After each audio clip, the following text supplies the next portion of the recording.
Welcome back to the Dare to Dream podcast. My name is Vincent Van Patten, And I'm Gregory Russell Benedict. and this is a podcast to inspire you to embark on the adventure of your life. Today, we are joined by Brendan Backstrom. I'm very curious to hear if that's your actual last name. It's one of my most important questions, but Brendan has been one of the greatest mentors in my life. Even though he's younger than me, I think 25 or 26, you have completely changed my life. So, Brendan, welcome. What am I supposed to say after that? That's a hard one to jump into. I'll start with the important part. Backstrom is an alias, fake name to just fit the brand. Had to do the legal name switch. That's really dry sarcasm. That is my name. I didn't get to pick how that went. That was maybe perfect synchronicity or bad forecasting of what the years of my back pain were going to be like coming up. But Backstrom's the name.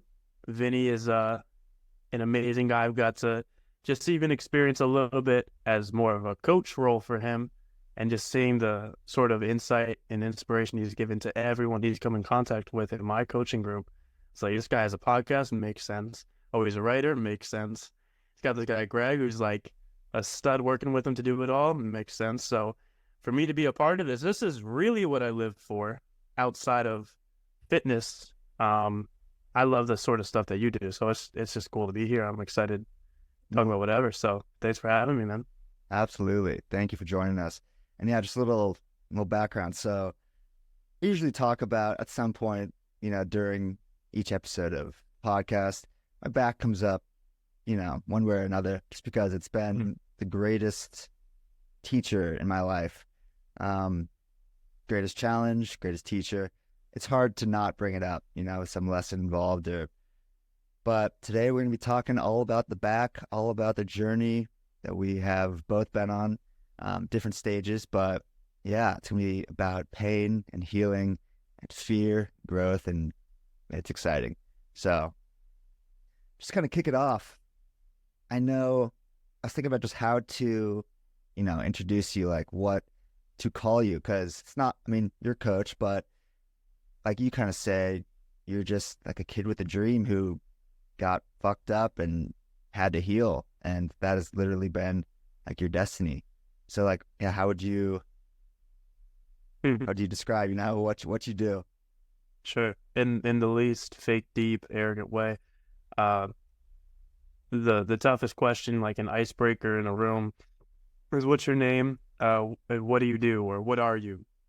And if I just think it's bizarre to go around life and saying like, I'm a plumber and I'm an architect, and to reduce down to, at least that's the way I am. For me, I was so selfish coming up to just want to be able to do the things that brought me passion, and to be an athlete, and to see how much I could overcome in terms of bad genetics, or just being a little wimp, being a scrawny kid, getting bullied up a whole lot in school, and just being last pick, last place, last whatever. I got excited by that and was able to find some like wisdom, I think, at a younger age than most. So all I wanted to do was to like see the full circle connect and see the silver lining of it. It was a longer circle than I thought. And that the little trend, people try to draw a perfect circle on a whiteboard.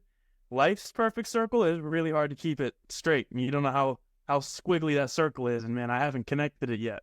Maybe that's a wild analogy. But to answer your question, what am I? I usually say like whatever I have to be for whatever the mission is. So coach, I'm trying to be an educator in this season. I really take pride more in being a heart-centric person who people can relate to. And really my biggest focus is the past 3 years have just been on resonance and vulnerability, because that's where my true wisdom lies. So yeah, whatever you want to call it, at some point, if all my dreams come true, there'll be a season where people say I'm an athlete. And at other points, they might say I'm a speaker or maybe an author. And I think I totally could see how someone hearing that would be like, okay, dude, just answer the question. But I think it's a cool thing to think about. As kids, we were able to say, no, I want to be this, no, this, no, this. And we grow up thinking that's naive. Everyone I look up to, polymaths, look 100, 200, 300 years ago, What would Da Vinci call himself? I don't know. What would Galileo call himself? What would Ben Franklin call himself? What would Hamilton call himself? There's a lot of lineage of just people who you can't pick a word. I guess those are outliers and we're not supposed to compare ourselves, but that's who I try to model. So, yeah, man, I'm a heart-centered person who cares, who's learning from my own just knocks on my head and trying to stay an open-hearted, just genuine person. So fitness has been the biggest sort of passion I've pursued recently in the past 10, 12 years. And right now, the biggest focus is just the low back gap, the miseducation, the misunderstandings, and the massive growing problem. The stats are there of just pain at younger and younger ages. And that's how I've met people like you. Through the content I put out, you saw some video I made simply telling my story. And it clearly wasn't bluff. It wasn't fluff from you or me. And we got a whole group. We got on these calls sometimes with 20 people in my coaching group. And it's like everyone under 30 saying, yeah, back pain almost took me out of this life. And it's, that's sort of my biggest thing right now to work on, a back pain coach, I guess. It's my long-winded answer. So. Yeah. I mean, lots of points there. Sorry. No. It's fascinating. Lots of similar interests. That the people. I mean, I guess just start where what sounds interesting. Like, yeah, kind of pigeonholing ourselves into one. Like, I'm a writer. Greg, I'm a life coach. But I mean, we've talked about this a lot. Like, are you just like your title, or are you everything else? Like, are you the empathetic person? And something that you, said to me on our call on Saturday. So yeah, just to give a little background, so I'm in this program, Brendan's Back Ability Blueprint. I've had back pain for the last 7 years that came after an injury, but something else that you said recently, it's like, it's not necessarily the injury that caused 7 years of back pain. It was a weak back initially, which probably led to the injury. And then so many different factors have kind of just created this maelstrom of mystery and pain and, wandering. So you told me that I was kind of saying that, like, I don't love to write about my pain because I don't think people really want to hear about it. Like, and then you're like, it's not that they want to hear about it, it's that they have So you're right. or they need to. Yeah. Yeah. And People may not want to, but they don't know what's coming when they read it. Sorry to cut you off, but it's man, it's crazy. You don't even understand. I want to hammer that again, bro. That's the only reason you know me. I did not want to do it either. Dude, I mean, I think that was a huge, like, this past week has just been a big, that was just a game changer lesson. Like, the biggest thing in my life is dealing with pain every day. And it's something I definitely share, like 20% of what I'm actually going through. Because I still, I enjoy writing about traveling and poetry and the beauty of life, but I'm learning so much from the pain and just the lesson stuff that kind of bring this all together. It's like, people don't want to hear about it, but people don't really want to. It's very generalizing, but it's not like people want to read these fluffy stuff, about poetry, about traveling. It's nice, it's cool, but when they actually see something, like I did just from posting that recently about, just what I'm learning from you, another person's reached out like, yep, I'm going through the same thing. And then, like, you check out Brendan's stuff. Like, he has been the first person on this whole journey who has actually given me hope that there is a way out of this. So it's a serious, like you said, most people in the program are like under 30. And yeah, I guess just using, for me, I don't know, this isn't really a question, but it has just changed the paradigm of, like, this is leading into the next stage of my destiny, which is like using the writing, using the pain to actually start helping people like you're doing. And it just makes me believe in, like, divine fate. It sucks that I'm in this, and still in the season, but it is definitely giving me purpose in life, and leave it at that. moment. What stands out to me is that, Vinny, I've seen you shy away from talking about the pain, both on the podcast and in your writing. And yet now I'm here getting to meet Brendan for the first time. And the only reason you two met is because he had the courage, the vulnerability to talk about his pain. So it's this cool, like, full circle moment. And Brendan, I would love to ask you, because it sounds like you relate with both Vinny and I, like, talking about the pain is hard. It's not necessarily what people want to hear, but it's what they need to hear. What enabled you to overcome your own resistance to talking about the pain and just put yourself out there? Yeah. It wasn't a immediate process for sure, but it became very simple to me once it kind of got started with real life and seeing the impact. So it started really with a whiteboard of 20 things. This was exactly about 2 years ago. Dead broke in New York City, entrepreneur, quote unquote, can't pay rent for the 4th year in a row, super struggling. And I was a fitness coach, and I was trying to be trendy and trying to do what the leaders of the industry I was in were doing. It just never fit. I was never like able to win with the winners in whatever way it was. Dropped out of college.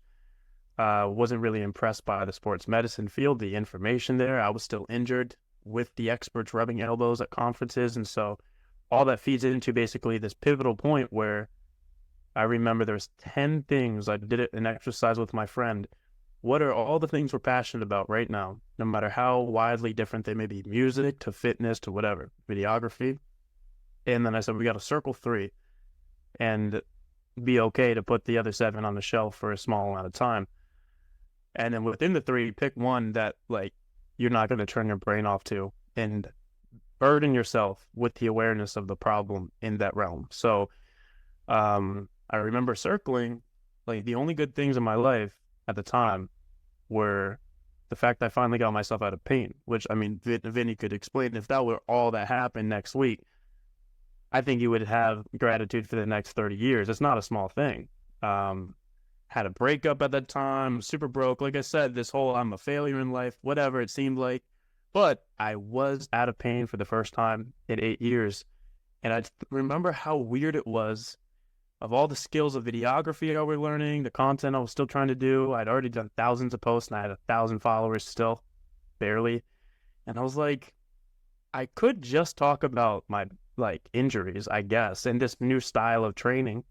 That seems weirdly specific, and like I don't know if I want to be known for that. That doesn't align to my goals of the Olympics and my dreamer sort of stuff. And it was really hard for me at first, because I think when we think about starting a new mission, at least for me, sometimes I would be more worried about how do I look like on the mission versus how am I going to experience every step of it. Like, how will I enjoy the journey? It's more, what is the image of that? Is that how I want to be known? Is that how I want my legacy to go? Is that how I want on paper for it to be? And it was like just talking about my injuries. Meanwhile, I can't even get a view to save my life talking about anything.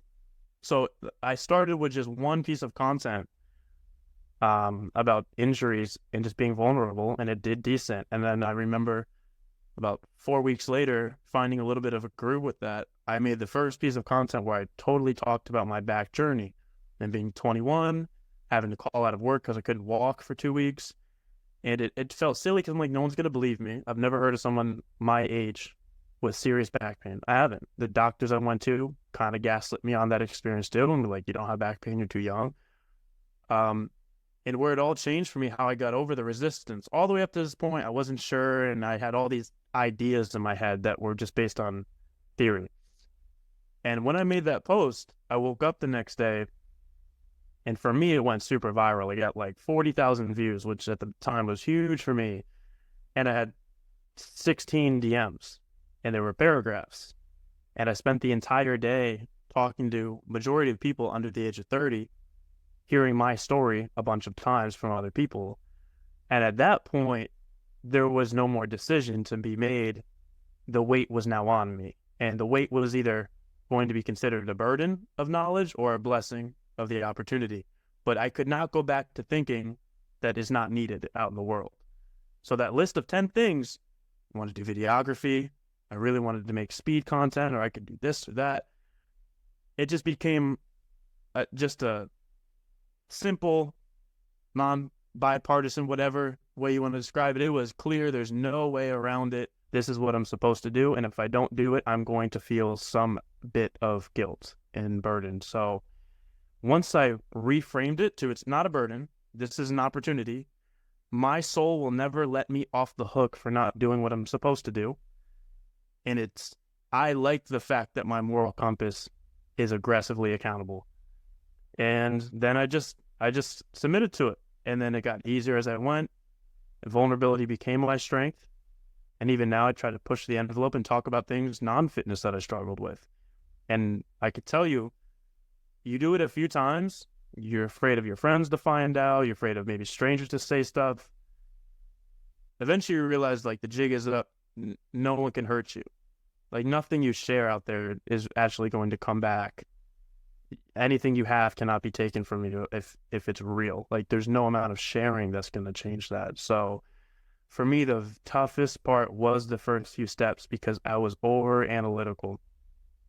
But as soon as you resonate to people, as you've experienced, Vinny, already, and once you're like, the path will unfold for you. It's like it's waiting for you.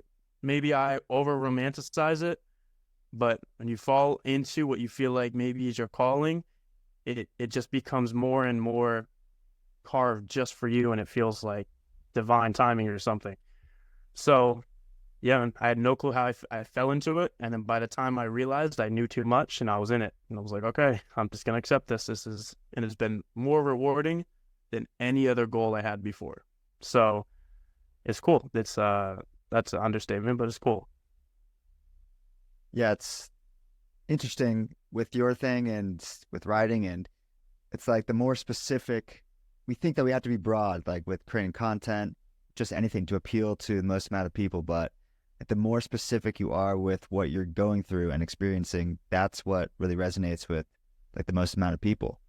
It's because, no matter who we are, what we're going through, we're all in some way going through different things. And what I immediately saw and why I thought that your program was different than anything I'd ever experienced. Like we've talked about this on like our calls, and just you went through, and after this just kind of want to hear about the journey of your injuries and stuff, but we went through all the band-aids, as you call them, like, and nothing against physical therapists or anything, but unless they've gone through the back pain and the journey, it just all does feel like band-aids, like the little exercise and stuff, but you just know deep down it's like this is not gonna do it, it's not gonna cut it. But I felt with you because you had gone through it, and you could feel that. I mean, you could feel everything that you just said, like coming through your post. Like, it's not that I chose this, it's that I have to do this. Like, there's people out there who need this content, and it just felt so real and empathetic. And that is what I've learned from this journey more than anything else. And I think probably you too. It's just that you're going to have empathy for life from this experience, and just being able to feel people and what they're going through, no matter what it is, emotional, mental, physical. It's like life, gets all of us at some point.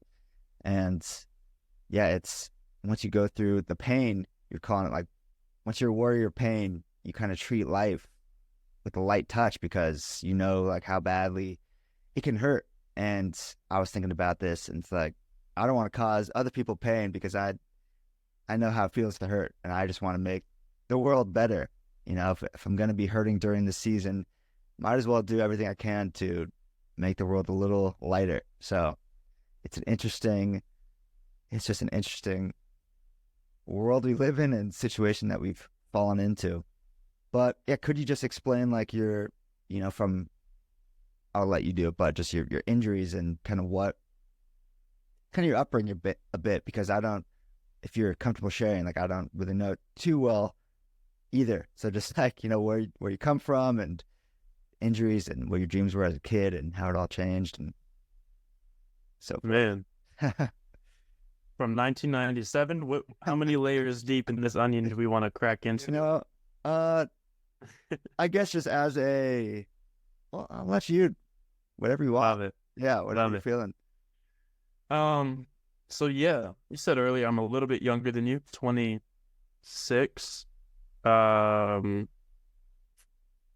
from the point of coming up, I guess just as broad circumstantial like recaps on stuff growing up, it was pretty figuring out things as I went.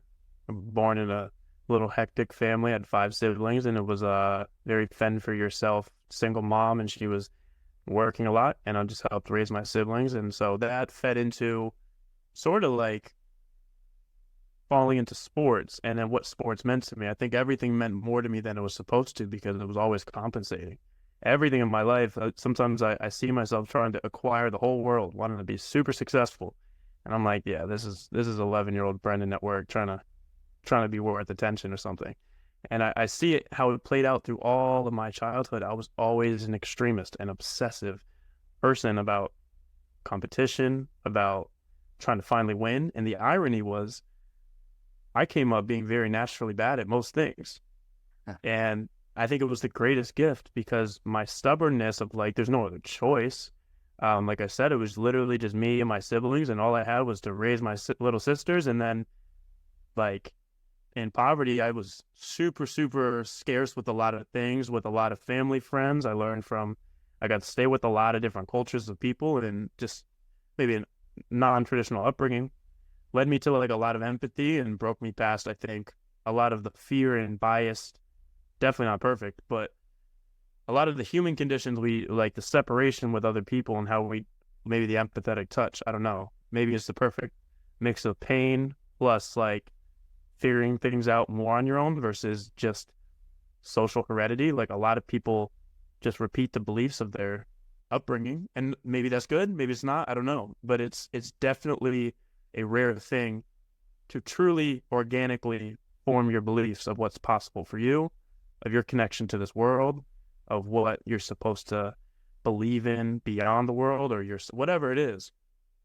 Fortunately, I was just a blank canvas, and no one really put much paint on my canvas. So I was like, so I went for soccer. That was my biggest thing growing up. I did track as well through middle school and high school, and the injuries started coming like crazy because super small, last place, but I refused to be a victim. I wanted to quit every day for some weird reason. I think my friends were in the team and I was just embarrassed to quit. I would stick with track for a couple years to a point where I realized like improvement comes. After being the worst for 2 years, I literally got last place every track meet for 2 years. Every race, that's a weird feeling to only see back of jerseys. So the first time I ever got second to last, it felt like I won. And I realized like things mean so much more to me. People don't know what it's like to get last all the time. So I'm just glad I improved it all. And so I was trying to catch up. I was always super small, playing soccer 2 hours before school, doing drills at like 6 a.m., not sleeping, and trying to do what the pros said to do and the experts, unlike to skill development. And then after school, I had practice for hours, and then I would stay up till like 6, 7 p.m. and work on drills after practice. Like literally watching, what does Kobe do? He wakes up at 3, and I'm 16. I'm like, I'm waking up at 3. And I actually would drive myself to the ground. And that led to my first heartbreak of knee injury and surgery as a teenager, which kind of started this whole like line of breaking down by the time I was 22. So yeah, high school was a lot of just that obsession, mainly in sports. I didn't really do great in school, and I didn't struggle to grasp things, but I just didn't identify as someone who was smart. I didn't really care for it. And that was a whole thing too. Like in my life, I've gone from being the worst athlete to being a pretty good college athlete. And I realized all of that is not set in stone. I went from thinking I was literally dumb, like, and never really acknowledged and recognized for intellect, thinking I'm low IQ, to then people thinking I'm a genius. And I realized all of that's perceptual. Anything that you could think you're naturally bad at can have development. There's no way that you could be stuck.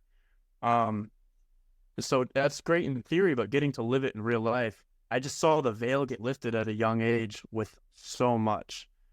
So by the time I was in high school, the main gist, I guess, of what I could have said is I just grew up very fast. Things meant a lot to me. My life was supposed to be this movie in my head. I was putting everything into sports, and I wanted to go from the worst to the best. To me, that was the coolest silver lining to make out of all the times I got last, all the times I wasn't picked, or all the times I was called crazy from family or whoever for what I was doing. And then the tough part is like the hard work didn't feel like it paid off. I got the knee surgery at first, largely to the ignorance of the field. All of it was because I didn't know enough, truthfully. But the knee surgery, and then I had stress fractures in my shins, which are shin splints that get worse and worse. You just go through it. The disc herniation that led to 3 years of like very chronic, mystical feeling back pain where it went everywhere and it was hard to identify what was wrong. That was the biggest one. And then a sports hernia, which is some groin tear. But those four main things took over the like age 17 to 24. Up until 2 years ago, I was still this delusional kid, like from high school, trying to be a pro athlete who refused to get a real job, was only being a trainer. I went to school to study exercise science because I couldn't get help from surgery. I already tried the surgeon route. I already tried the physical therapy route. So I was, screw it, I'm going to go study it myself. And did research and went really high up a ladder in my school to try to get to the answers and like get to the advisors and learn the real stuff. And I was at conferences helping present research I was doing for knee pain, and I still had knee pain. And I was like, what is this? And then through that time, I was a trainer still, learning from the best trainers I could. I was working at a physical therapy clinic because I became best friends being a patient there all the time. And I worked a year as a little tech, and I got to see the real inside of physical therapy and who comes in and how they are when they leave. And when I tell you, from being a trainer, being in academia, being in physical therapy, and being a patient, I saw the same gaps in every sector in many realm within pain and injury. And I realized there's the same ignorance everywhere. So I thought my life was just going to be about sports and my journey. I think that gave me the real like obsessive drive to stick with it and be stubborn. But I'm so grateful I didn't become a pro athlete at 18. My life would suck compared to now. If I was just a soccer player and I have like some little bit of clout from whatever and I have this artificial life that looks good because look, I finally made it, I'd probably be in a real crisis right now versus having the longer way, taking the stairs and just being really hurt along the way and just staying pure and open-hearted as much as I could. Turns out I can still be a pro athlete. And my purpose is way bigger. It's way deeper, and it's just like, it makes more sense what I went through and how I just didn't turn into resentment or whatever. It's the only thing that makes sense. I wouldn't have it any other way. So I definitely didn't cover everything. There's a lot in there that sprinkled a lot of pain points. I had a friend when I was 17 who was my best friend. I played soccer with every day.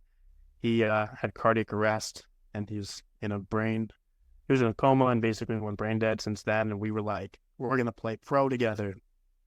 And that like solidified, I'm never giving up. And I was depressed for some years about it. But it's like, there's been a lot of tests along the way of that just made it, I have no choice. Like, I'm on this road. If I'm 40 years old, still dead broke, still nobody, still injured, my life's going to be the biggest tragedy, or it's going to be the biggest hero's journey. So, yeah, that led me up until probably that point with the whiteboard where I started to figure it out. Unbelievable. I mean, we were setting up the podcast and you made a comment about it being hard, and I was like, it's okay, it's not supposed to be easy. And then you're like, oh, we're going to get along just fine. And it brings up one of my favorite quotes, which is, character, like a photograph, develops in the darkness. And it sounds like there was a lot of dark chapters in your life, and it led you to the meaning, to the purpose, to the mission. And you said something in the very beginning that I haven't been able to stop thinking about, is that we all want this big, sexy mission where we look really good when we're achieving it, and it's easy, and everything is going great. And yet the real mission, the one that keeps you up at night, that you feel in your soul, is usually a lot less sexy, a lot less Instagrammable. And there is that fear of, oh shit, if this is my real mission, am I willing to step into that? Am I willing to become the lower back guy? Am I willing to become the writer? Am I willing to become the podcaster, the coach? It's really interesting. And I would love to hear both you and Vinny, your thoughts on the value in going through hard things instead of having everything given to you. Because you said if you had the clout and it looked good on the outside, things might be empty on the inside. Yeah. I wrote an article like 6 months ago that was a journal entry that I just felt inclined to share, and I drew a few pictures in it. And it was, the title was, Why Good Luck is the Worst Luck. And I shared a lot of this stuff in just written form, and how all of my greatest advantages right now were only from the development that came from what seemed like just uncanny, terrible luck. And then all the people that I looked up to early on that were ahead of me, that they were doing their victory lap and just cruising, and they really were given too much leeway for their own human condition to push. And it's like seeing it's really hard to break out of only doing what's necessary.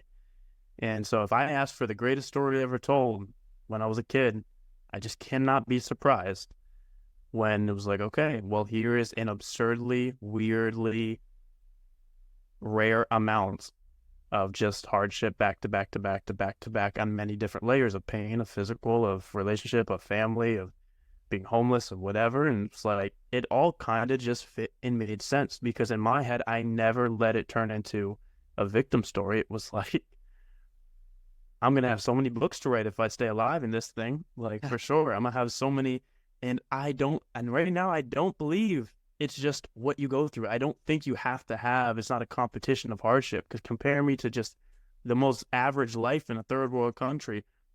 It's laughable probably, but it's, yeah, man, life is, I view it really now like a climb. And the reason why is, I put in that article, is that if you can learn to climb, the climb out of hell is the same climb to heaven. If you're in this ditch and you can't see a way out, like the only way is to just learn how to start climbing. There's no one's going to evac you out. You literally have to put your feet in the dirt and start walking up. You learn to climb. And the good news is, once you get out of the ditch, aka debt, you're in life debt, and now you break even. You have no money in life.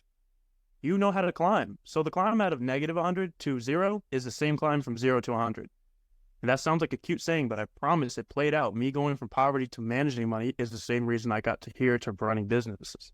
And then the same thing of getting out of injury to not being in pain. I've said this in many calls with Vinny, telling these people, like, you figuring out how this injury came about and you finally overcome it. If you take this to higher levels, this is pro level athlete stuff. It's the same route. The route out of the pain is the route to power. Like, it's the same exact line.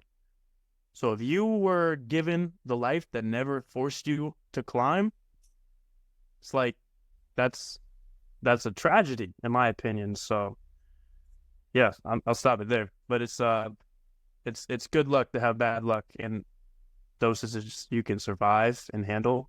So that's how I've hoped and thought about it. Yeah, I think one of the biggest things that you impart in the program, and just one of the key kind of philosophies, is just playing the long game.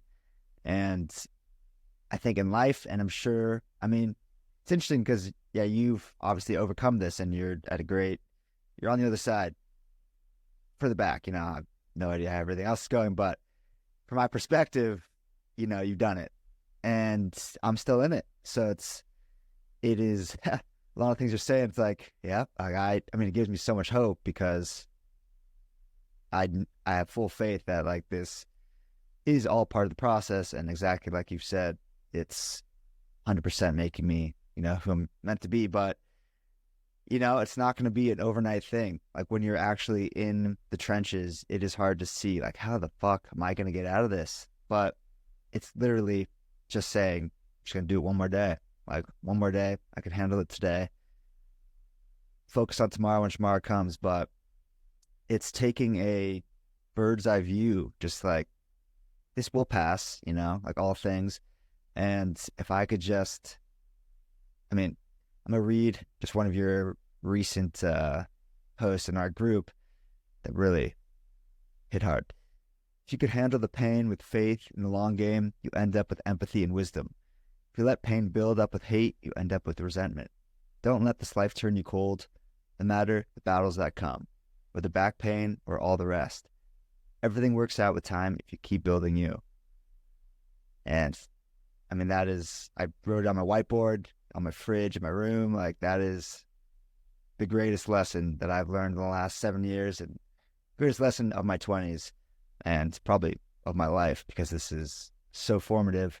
But just realizing that things take time. And even when you're in those trenches, like I am now, and like you have been, obviously, things will get better. But it's hard to see when you're in it, but just be able to say, okay, what can I learn from this? No one's going to do it for me. Like, how am I going to get myself out of this? And how am I going to keep the faith and not let this turn me cold? But it's cool. Like, we're all under 30. It seems like when we're young, we have these big dreams. It's like, oh, I'm going to do all this stuff. We want to make a splash, like, now. We want to be, because it seems like life is happening for the young, movie stars and stuff. But it's just like the perception that we see. When you're actually, and what this has given me, what your program has given me, it's like just perspective of the long game. My dad's 64 and he's hitting like a new stride. He's a professional pickleball player. He was a professional tennis player back in the day. Yeah, he just like, I mean, athletics are such a big part of like my whole family's life. And we got a long life. And it's not like 20s are the only time we're going to be able to be athletic. Like, just for me, seeing that this is setting the foundation for a lifetime of feeling good and healthy and playing sports and stuff makes it less pressure that today has to go perfect. And like, I have to be fixed by tomorrow. It's a long game. And I think that's just a good perspective of business, of building a business, of finding what you're meant to do in life, of healing, of really anything. It's just realizing that I want to say there is time, and there is, in the grand scheme of it, but it's like you have to be proactively doing stuff with your time. Can't be doing nothing. But if you are seeking and you're curious, it's another core pillar. It's like, be curious about what you're going through. Then, the golden years are yet ahead. Yeah. Yeah, well, and time is a very, very interesting thing. First, I just want to let you know that the stage you're at is exciting. And I could say that a lot of things I say to you are just so easy for me to have the words leave my mouth, because look at me, I'm here. So it's like, be like, yeah, easy for you to say, but fortunately, I'm wise enough to not say things I couldn't understand. So I've been there. And when I say you're in a good stage, it's because when I think about the time frame of Brendan, everything I believe I'm truly on the inside believe is going to happen has already happened for me. That's how I just sit in my nervous system. Like, I am an Olympian, I already won. I've seen it thousands of times. The world doesn't know it yet. Trust me, I'm sitting in things right now 3 years ago, exactly to the T of what I wrote down. People told me it wouldn't. I've worked with idols of mine. I've created alchemy of crazy situations that shouldn't on paper happen, but I called it. I called game from being down 30 points. And when I'm most proud of myself, of all those things, everything in the future that I believe will happen and everything that I've seen happen, the Brendan I'm the most proud of is exactly at the stage you're at. And you say exactly the same things I do. You have the exact, and it's the equivalent of the seed that's growing, but it's under the dirt, so it looks like it's not. And it's pure faith. Like, seeds are still growing when you can't see it. It just hasn't busted through the ground yet. But that is the truest test. And that is where it's either going to go through to see the light, because once you're seeing light, it's easy. Photosynthesis pops through. You could totally get to work then. It's easy now. I'm seeing. I'm out. People believe me, my credibility of whatever things you've built. But before that, you got to be aware and just know, like, darkness is not a sign that you're in the wrong path. That's a hard thing to do because it's usually painful. But you're in that stage where you're going to be proud of yourself for the rest of your life because of how you held your frame right now. Because you know that if there was any time it would have been easy to choose a different idea and view of this whole thing, it'd be right now. And so it'll never be harder and you'll never be prouder. And that's my opinion, just because I'm biased. That's how it is for me. Brendan 2022 is the biggest G of anyone I'll ever know in my whole life. Better than an Olympian or whatever, because all chips were down. Zero reason to feel like I was going to finally get to it. And I did. And the cool thing is not just who you'll become, but how you wanted to get there and what sort of ethos you were going to do when you got there.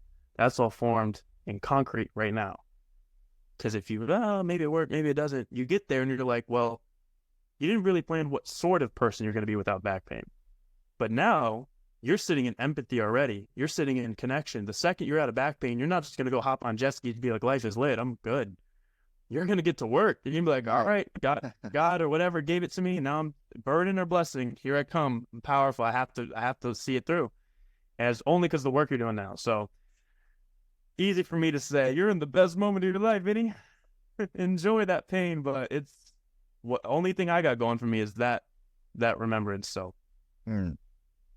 Well, I do appreciate that more than I can express, and I believe it. On that note, I saw in like our group chat as well on Instagram for the group, obviously, for the Backability Blueprint, you posted about your delusional belief and that realistic and is an illusion. Can you speak on that? Yeah, Realistic is an illusion. The full quote was, realistic is an illusion that we all agree upon. You could take, it depends how deep we want to go. If we want to go to quantum physics, we could.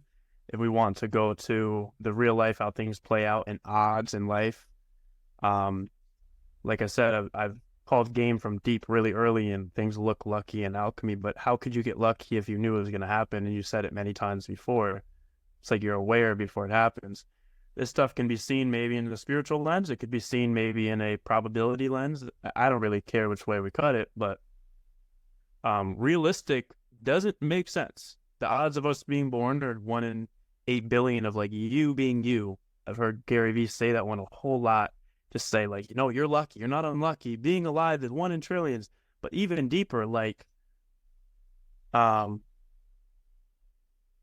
don't really look for the norm to try to base how I'm doing just because I was never fortunate or unfortunate enough to be normal. Like I talked about from the backstory of me, everything was more serious to me than it probably should have been. I was coming from a deficit of lack of parenting and lack of self-worth to where I hyper try to compensate it. And I gained a lot of progress. But then I also felt the void still, which then gave me the empathy and realized that's not what makes us whole. And so all those sort of really core lessons before age of 12, it's a weird wisdom to have when you're not even sure like what you're even here for and you're a little kid trying to get your first kiss. Like it's a weird life curriculum. But once that was the basis and I started seeing the stuff come true, it was just like I look at the average lives and I'm like, I don't like saying average as if people are higher or lower. That's not really it, but just truly like what is the normal for every situation of pain, of income, of journey, of what are the odds. I look at the outliers, like I named a bunch in the beginning, and the polymaths of the past. Well, even right now, we think the world is for the young, like you said, the actors, the athletes. I study people and learned about Jonathan Edwards, who was a triple jumper. When he was my age, his country wouldn't even let him compete. They said, you have the wrong bone structure. He's this lanky white dude from Great Britain in triple jumping, which is a very, very athletic, explosive sport. And he just wasn't very athletic. I mean, he was athletic, but he didn't have the right build and he wasn't up there in the caliber. So this team doctors, literally doctors in his early 20s said, you'll never be a high-level triple jumper. It's not possible for you. So do you know who still has, this was in the 90s. Do you know who currently has the world record for triple jump? Jonathan Edwards. Do you know how old he was when he got it? 34. He called game from 10 years deep. He didn't make the Olympics for over a decade. And because he couldn't take the normal route, he had to find another way. And the way he was forced to find was actually a lot of the stuff that I train and a lot of stuff Ben Patrick, my mentor, trains. And a lot of the secrets that the outliers had to find because they couldn't do what worked for most people. And it turns out that's a superior way of training. Maybe not the best, but better.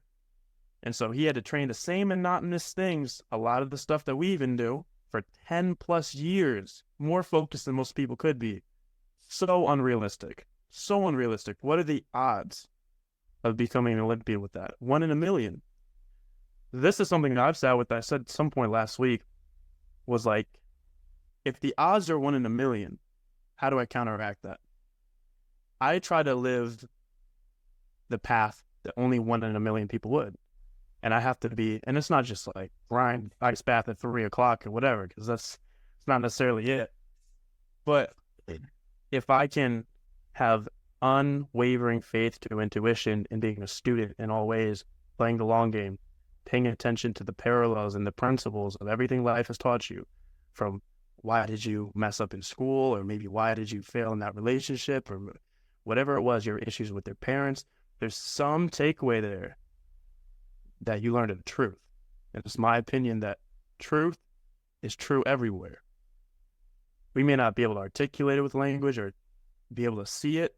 But the same things I saw in childhood with like family dynamics, I got to see that in adults, how they handle pain with their body.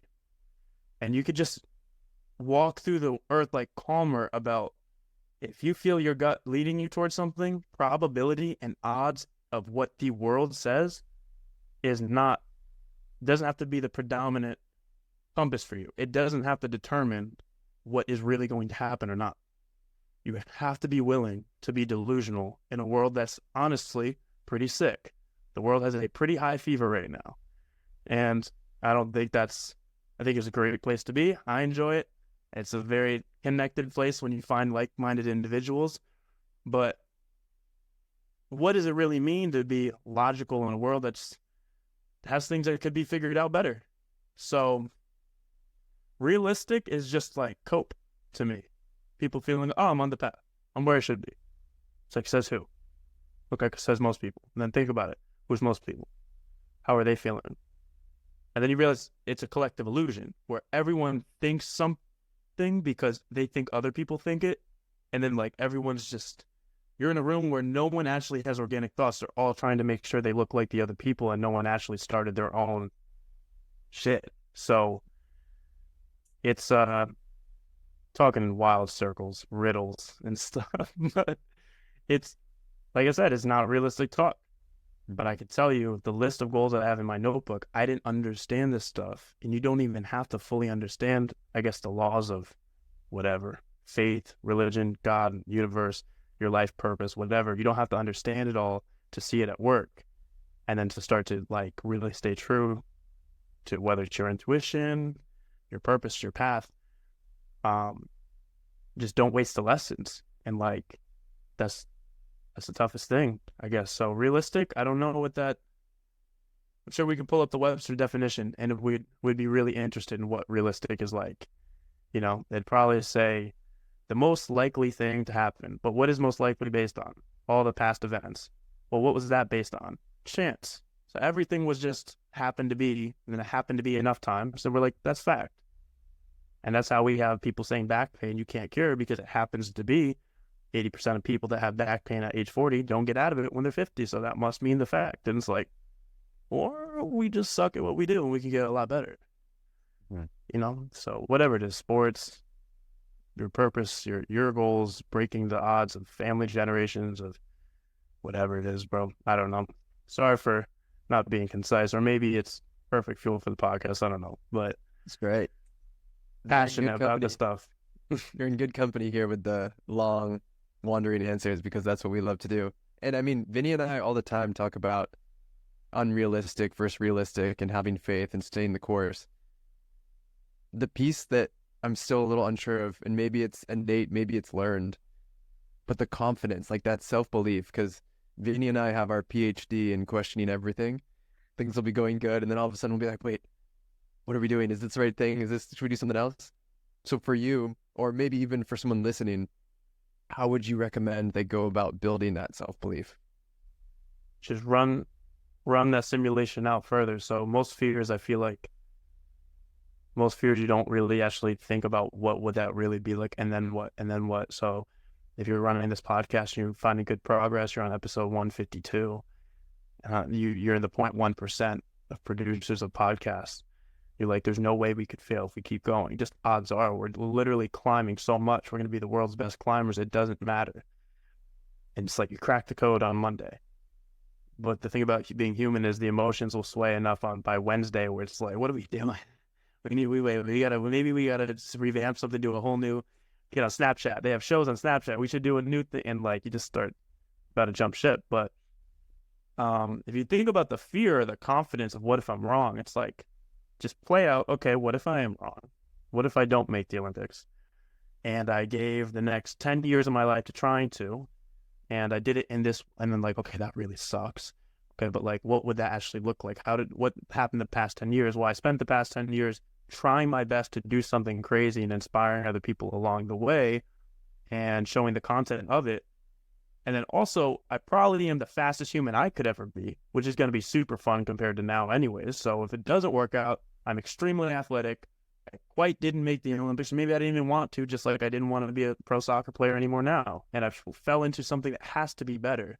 Because through me trying, even if I didn't make it, the fact of me not buying into fear makes me the best climber of life I could be, which will always bring me to the highest heights. Even if I don't know the path, even if I don't know the terrain, I got so good by trying. Who I had become is the only thing that I can really take away from everything. So the output, like when you play through that scenario, I gave it my best. It didn't work out. Damn, I didn't get the outcome. But I get to be the person who went for that and all the skills that come with that. What's more rare, medals on a wall or the confidence we're talking about? Because I go to a lot of my friends' house when we were teenagers, medals everywhere for sports. Do you know how many medals I've gotten in my life? I have like 2 little dinky relay medals when I was on that. I don't have medals, but I'll get my third medal is going to be heavy hardware worth a lot of money. So it's like, but I got to become the person. I didn't have the token. I failed a lot, but becoming the person is the only thing you should be concerned about. There's no such thing as failing on the outside. And maybe that's just because I don't care. Maybe I just have this like delusional thing of nothing in life matters but becoming. So like the confidence is more of just like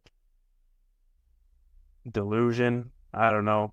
Just unwavering to like that. Those are the rules I want to live in. So screw it. I don't know. I think I wasn't given a choice but to think like this at some point. But to advise to the people, like we were saying, how to reach that, just test it in small amounts.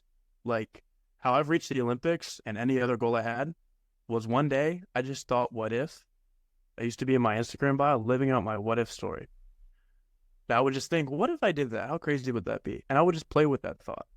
And then I'd play with it another week and like, what if I really did that? What would that actually look like? And I'll close my eyes and imagine. It's not going to happen. I'm not going to go for it. But like, what if?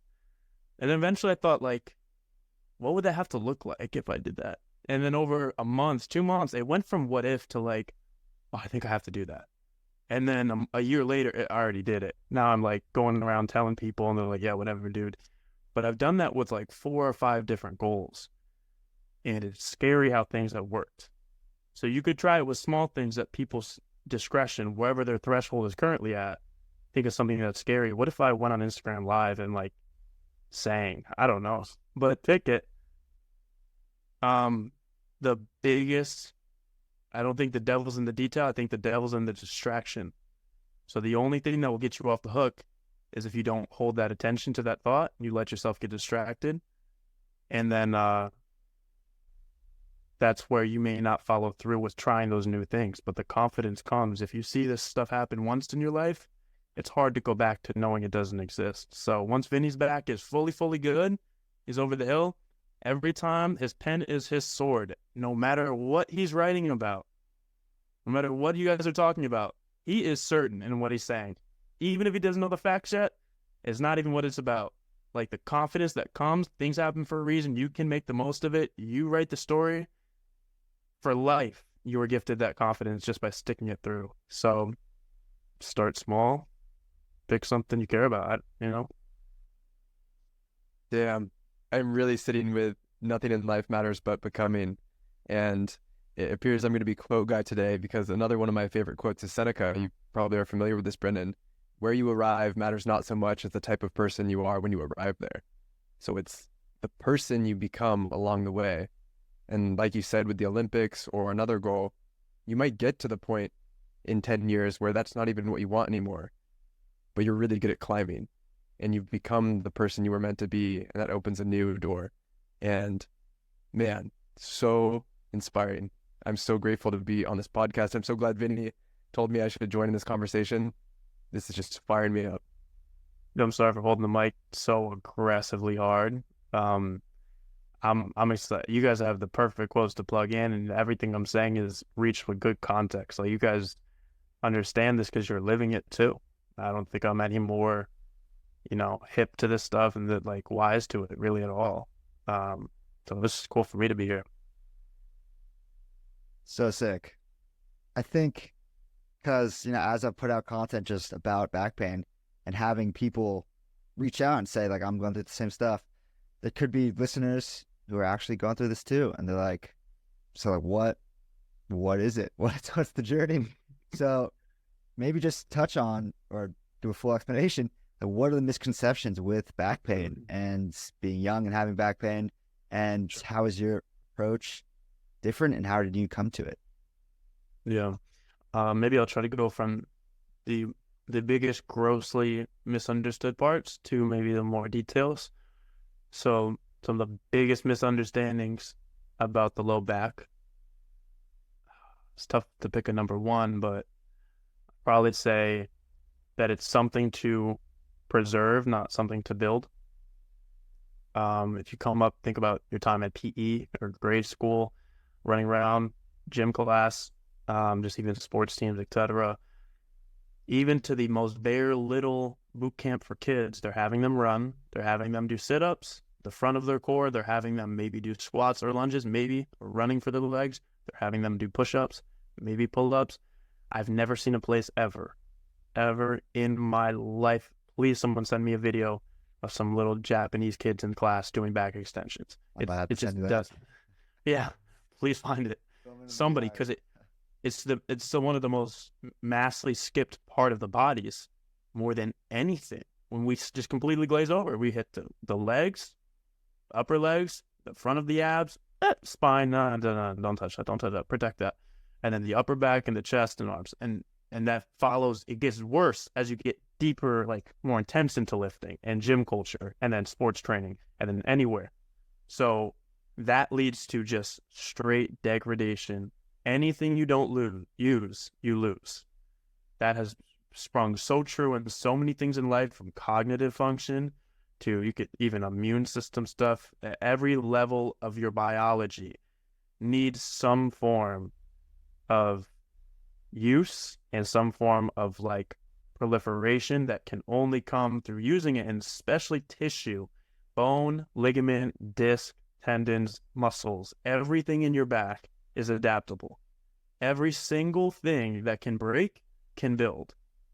Fat, tissue in the body.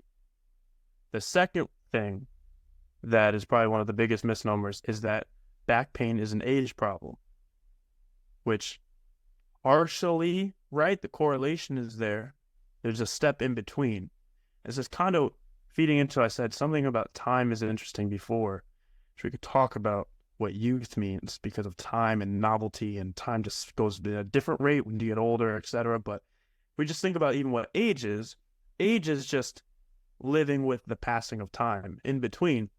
You can't blame the number as the problem with your pain. It's if you didn't have back pain at 20, but you have back pain at 30, it's not the fact that you're 30. That sounds so silly, but it's really how people think about it.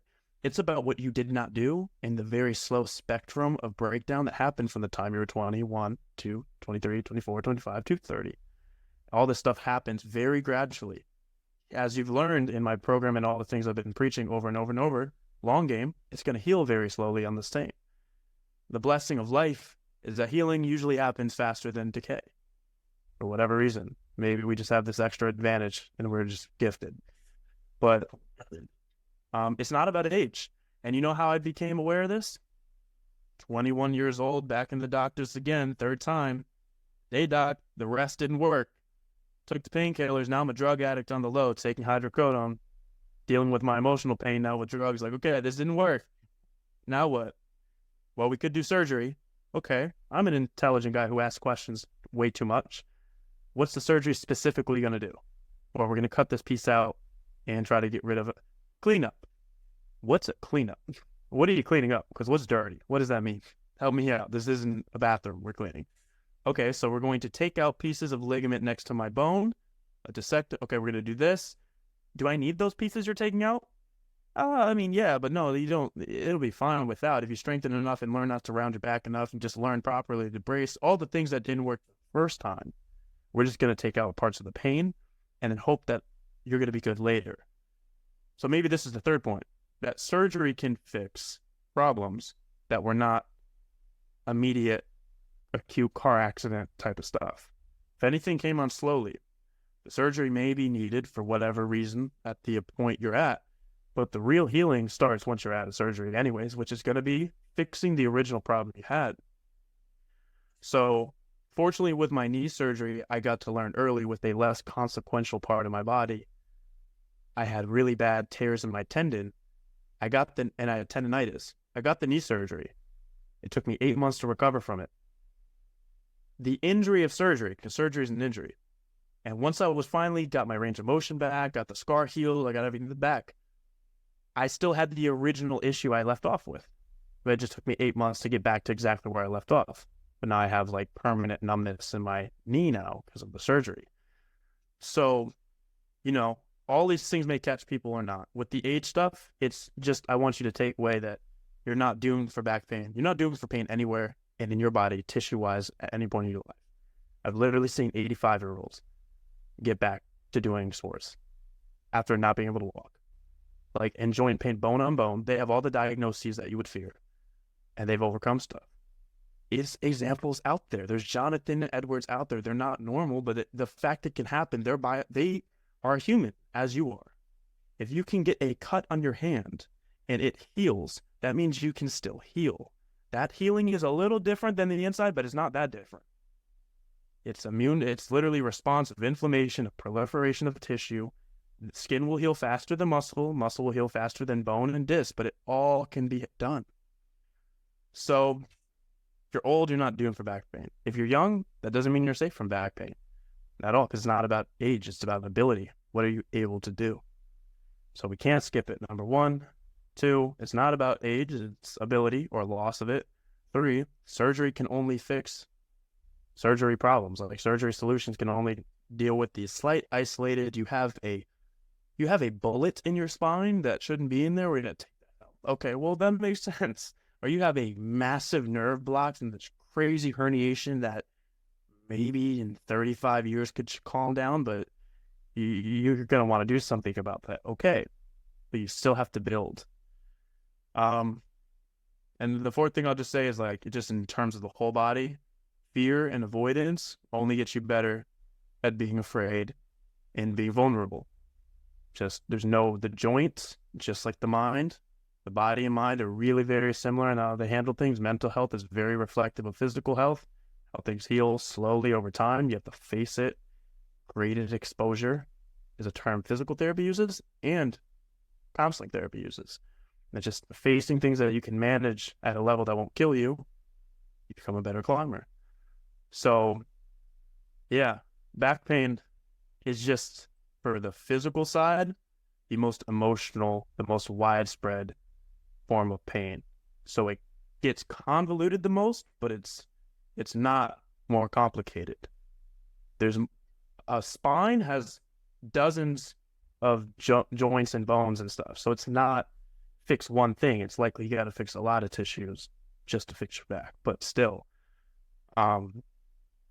yeah, I think I was perfectly prepared for the back problem, the awareness, the burden I have of my own injury, all of that, only because of all the backstory of the past 70 minutes about life that I gave. And that's why when I hear sometimes, and I'm literally not trying to call out or diss other people who are trying to help people, but the experts I followed to fix my back, it didn't get me there. And I think there was something heart-centered, the parallels, the principles, just something, and they didn't have back pain. There's something that I was just missing to understand, to navigate pain, to use it as clues. Like, I don't know. So, yeah, man. Forgot the original question. Here we are, handing the mic back. You guys should have the plug to pull at any point. But all right, and thank you for time. And next question. But back pain, man, it's like, it doesn't have to be, it's, you know how hard it is. You know how confusing it can be as the person going through it. It could have been a way calmer experience. It could have sucked from the very beginning, but imagine I was the first person you saw after your back injury. I don't know how long the healing would have took, but you would have had way more clarity from someone who went through it and understands, like, it's not always that easy. I'm not saying it's fast, and I'm not saying you may fix everything on paper, but the scalability of the stuff and the simple, like, things we were missing gives us huge direction. I don't know what your first steps after injury were. Maybe that would be good for people to hear too, or how it did go. Yeah. So I was pretty much, I did it in college. Maybe Greg can attest. I just went pretty ham. Like, I was partying. We were in the same fraternity, but I was also just like working out too hard. You guys know each other from then? Yeah, we're college brothers. These are road dogs. These are okay, gotcha. And I can attest to the Vinny Van Patten's 6-hour workout. Yeah, where my shirt was just drenched. That's kind of a thing. You think you're done, and then it's 45 minutes of walking lunges to round it out. Yeah. That type of crazy. Yep. So I was probably overdoing it. And but it was after graduated, just working out, doing like lunges, I think. And just boom. I was in San Diego. I'm from Los Angeles. Something went wrong, and then drove back home. So like sat in the car driving for like almost 3 hours right after this. Don't think that helped.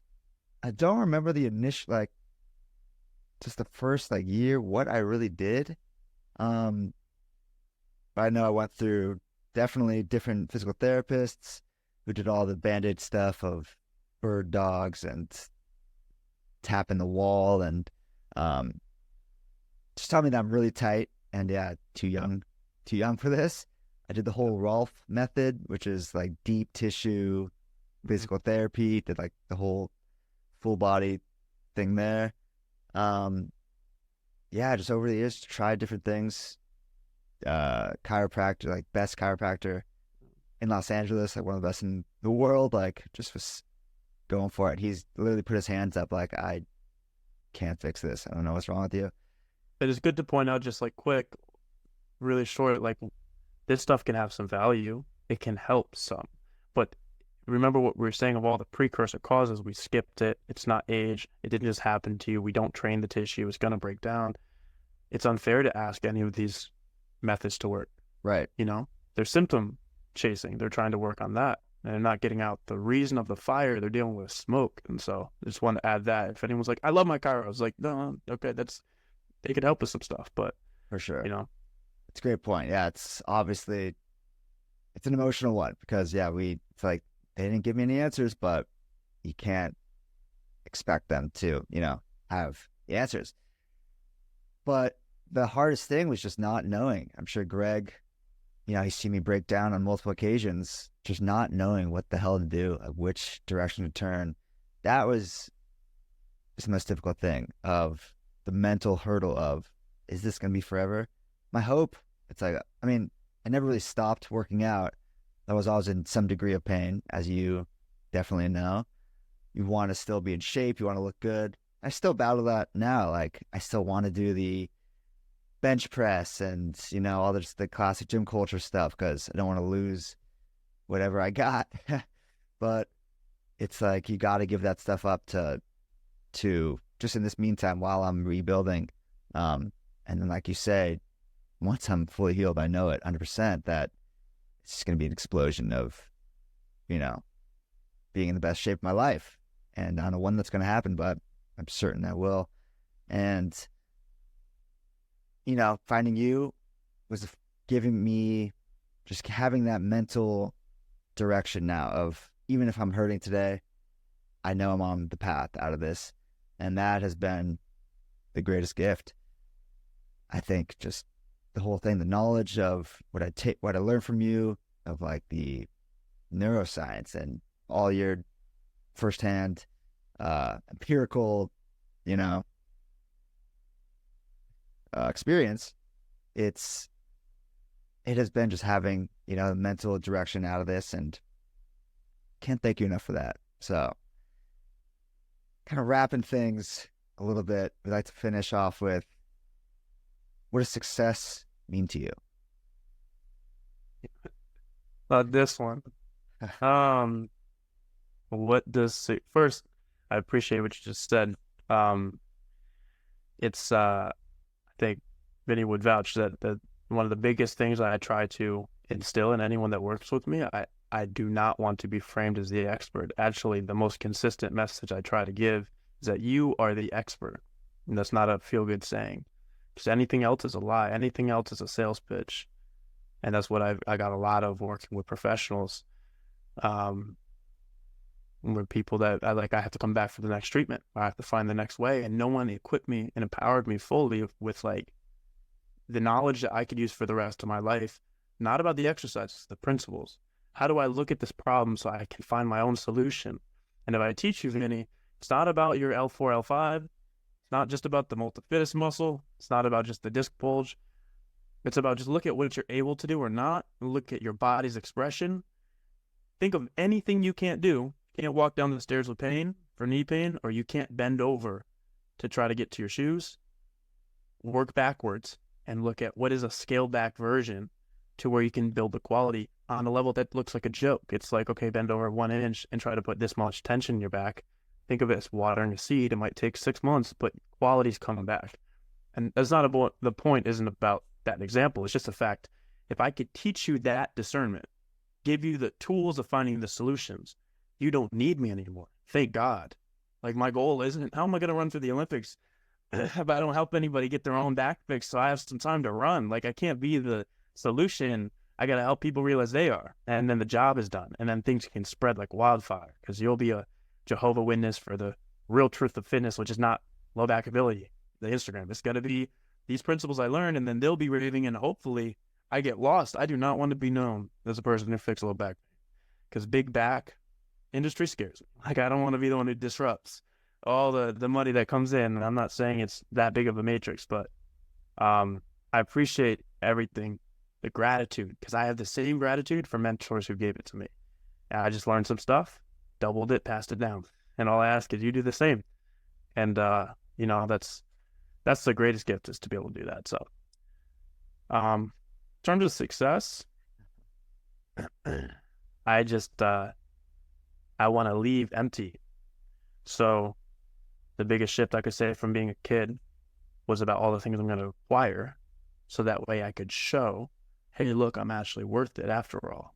And I was going to use maybe all these tokens, maybe the accolades, maybe the whatever things on paper, my resume behind me to say, look, I'm finally worth it. Versus flipping it, the biggest burden or blessing I've been given the weight of is, you've always been worth it. This whole life is just you realizing it, not proving it. So your job isn't to acquire a whole bunch of stuff that won't come with you. Your job is to circulate everything that flows through you and die empty. Everything I was supposed to do, every idea that came to my life, there was no part of human fear that blocked that circulation. Maybe I didn't have enough time. Maybe I didn't overcome certain limiting things of me in the time frame that I wanted. I wish I was already at certain places by now, bro.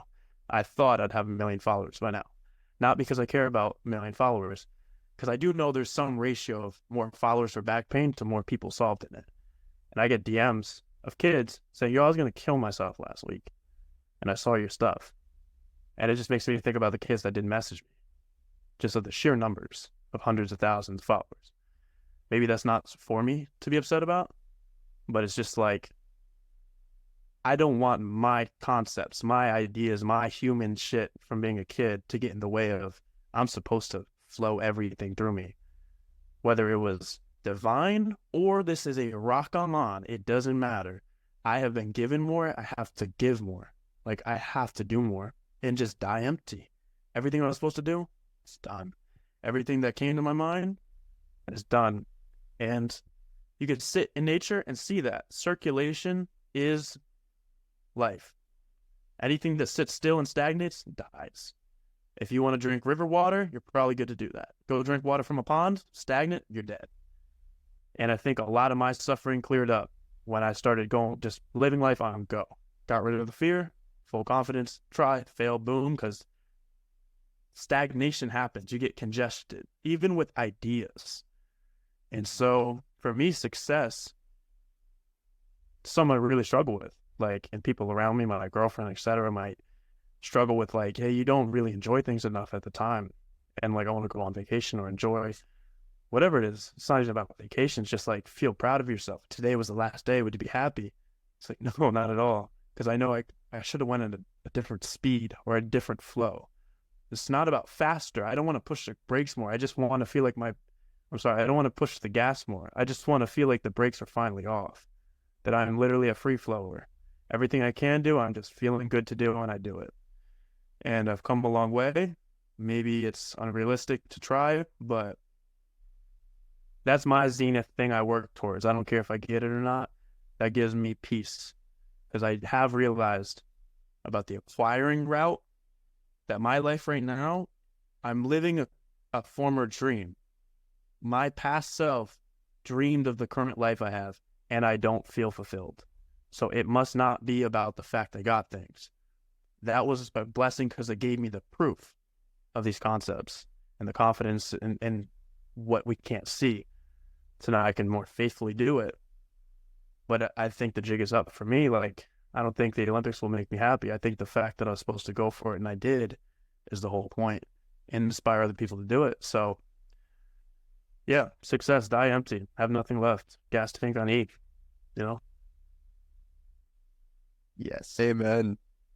Damn, that is good. Not that I need to press the gas harder. It's just make sure the brakes are off. Damn. Yeah.